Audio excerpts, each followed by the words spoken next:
What's going on, guys? Sometime here in the late afternoon. Pretty nice out. Tearing into Pinky's engine and seeing about what's going on with the clutch. And there's a couple little things I wanted to show other than just the clutch. I guess I'll get to those first. But you know, you got these little plates, and then they have like these little screws, and a lot of times you can strip them out before you get them out. And pretty much the best thing to use is a driver impact. Pretty much the force, it's kind of like an impact, but whenever you use a hammer and you run it up, you stick it up against the screw and you pound on the end of it, and it drives it this way just a little bit. And also, you know, whenever you're driving into it, it's pushing it into the screw. And I found something works pretty good. I haven't had any trouble so far. But I actually just use my impact and, you know, adapt it down to, you know, being able to pretty much every time you add something to an impact, it makes it weaker and weaker. And it zipped these guys out really quick. All I did was just push in as hard as I could and tap the trigger. And it came right out. And then I made this years ago. You know, a socket kind of cut up, and it's starting to get kind of worn. You can see one of them's kind of bent, but that gets out this. It's kind of like a nut. It's made to fit that top, and it zips that right out. But to the clutch, it's been slipping, and I had a thought that maybe it was these springs getting weak. And man, they're pretty stout. I mean, it's kind of hard to judge them, but you know, pretty stout, and they stick out pretty far past the edge. The clutch plates themselves, well, they don't look too bad. Maybe a little glazy. I did have somebody make a comment one day that the oil, that, you know, if you use standard automotive oil in these engines, that eventually the stuff is supposed to keep an engine clean actually gets in these here. I don't know if that's the case here, but these don't look too bad. You have some brand new ones here, a whole stack of them. And yeah, I don't know. Let's get a mic once and see what we got. Alright, so we got a mic here, and I got it set on millimeters. Most of the time I work on these bikes, I just use millimeters anyway. You know, even though I live in the United States, everything on these bikes is made to millimeters, and it just seems easier to, you know, to do that. But see if I can one-handed here, kind of get a thickness of one of these guys.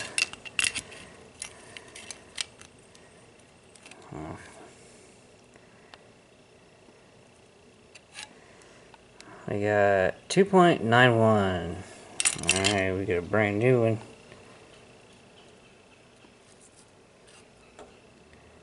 Huh, 2.9.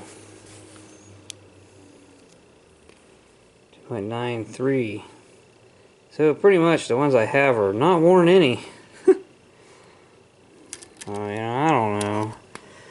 I guess, yeah, I'll just try sticking the new plates in there. Maybe it is the surface, you know, polished or something, but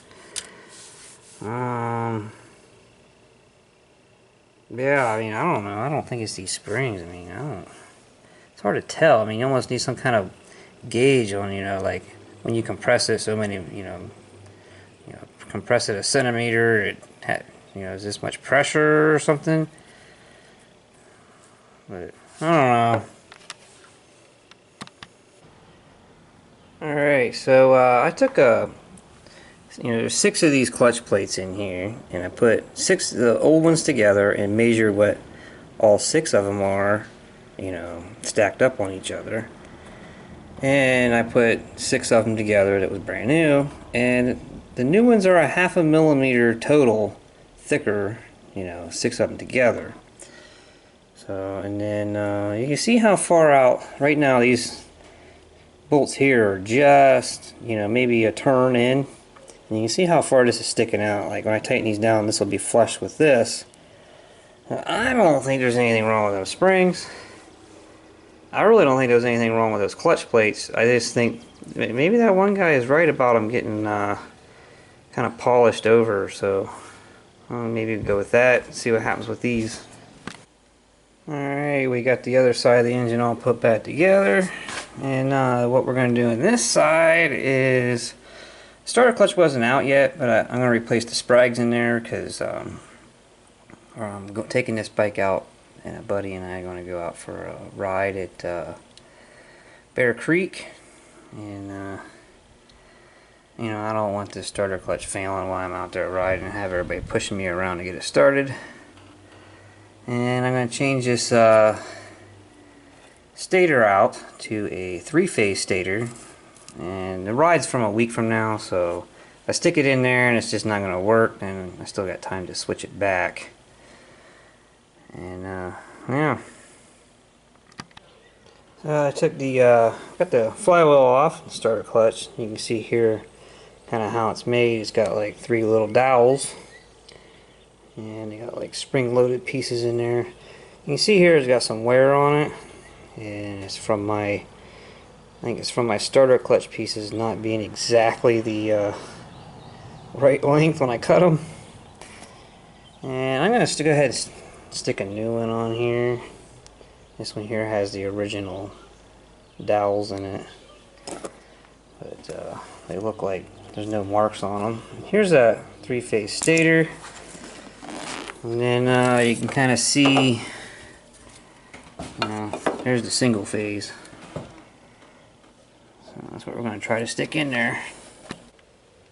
Alright, so we got the 3-phase stator bolt right in there. No problems at all going in. And you can see here's the old one. Problem I'm having with this guy is you run a headlight, the battery will run dead while you're driving it around. So that's the whole goal here with this one.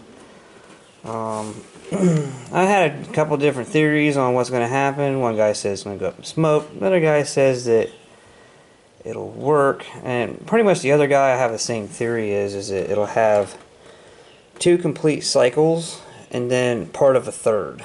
2 complete cycles and part of a third because of the magnet placement. So hopefully this works out better than what's in there.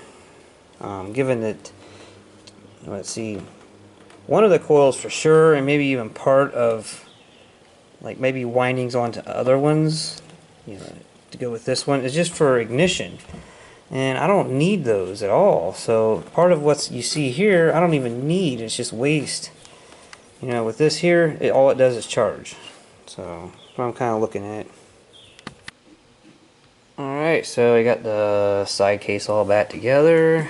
I got to change this single-phase stator out to a 3-phase. This thing has a green wire on it. I have no idea what it's for. I mean, it has a black and a red, so 12-volt positive, negative, and the 3 phases, but I have no idea what this green one's for. I'll just hook it up without the green one and see how it does. And I suppose I need to try to like test a load on this thing to, like, you know, put a light bulb on it or something, and then you know, see what the voltage is. And look at that, my air cleaner is totally trashed. I'm gonna find another one to stick on there. And my daughter here got herself a wee little toad. I don't know if you can see it down in there. But yeah, it's a wee little tiny thing. It like sits on the tip of your finger. Alright, so I got the new 3-phase voltage regulator hooked up. I figured out that green wire is a ground because it will not work without it. But man, it's like some one-handed stuff here to try to show you guys. Yeah, 13.35 on the battery. That is not running, of course. And it was 12.7, but I ran the bike probably 10 minutes ago, and it's still reading that.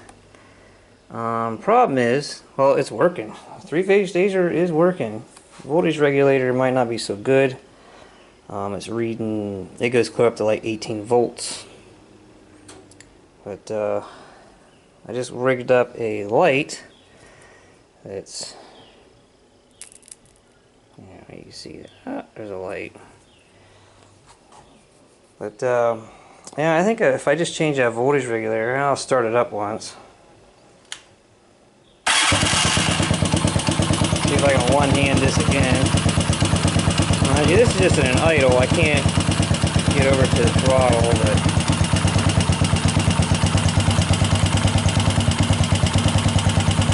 you see it's just climbing and climbing and climbing.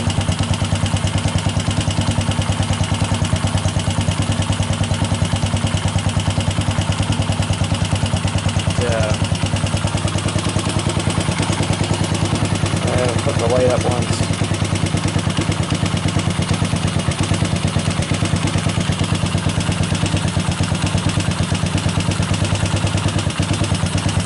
Voltage. It's not getting a good connection. Now, real quick, let go of the light and go over to the meter.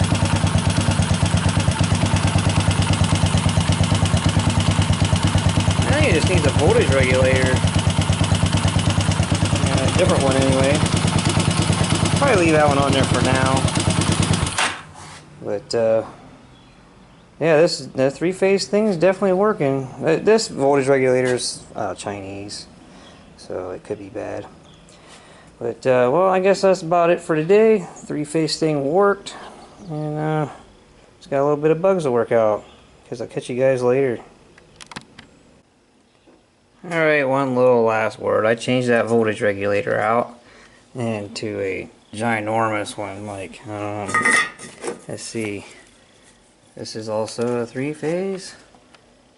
Yeah, works perfect. Tops out at 14.8, and with the light bulb hooked up at an idle at 13.8. So you give it gas, it's that much. It goes back up some. So I think we're pretty good. Guess I'll catch you guys later.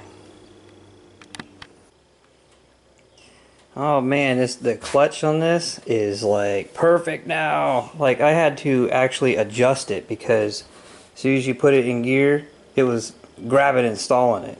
So I had to adjust this out so I get more pedal on it so that it would release. And then I took it out on the road and had it in its last gear, fourth gear, and mashed the gas on it, and it's not slipping at all. So I guess it was those plates. I guess they could have been glazed, or they just needed replaced. I don't know. Yeah.